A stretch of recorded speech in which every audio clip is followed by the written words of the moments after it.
Hello, traders. FX Pip Collector here. Today is Tuesday, June 3rd, and this is my analysis for the US dollar Swiss.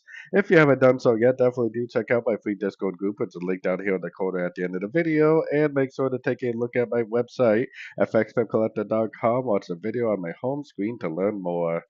So anyways, the US dollar Swiss is definitely still going down, or at least it's still in a downtrend. We definitely don't have a engulfing move up. We definitely don't have a breaker structure up. We are definitely not sitting at a Fibonacci retracement level. So really, I don't see any reason whatsoever to think that this may not continue down, especially because I think this is an ABC right here. And most of the time when you get the end of an ABC, it will take out the low of the previous move in a downtrend.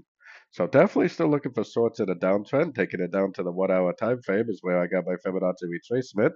We do have a breaker structure up, or at least it's starting to try to break up. We do have a almost perfect 5 waves here, which means that if this is a pullback, it's most likely just a pullback to the 5 waves. I personally would want to see something like this, some sort of a 3 wave move up, maybe to like the 50 or the 61% before I went short again for the continuation of the downtrend.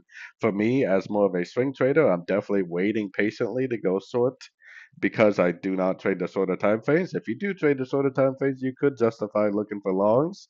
But if you're more of a day trader or swing trader, I definitely would suggest looking for shorts in a downtrend still.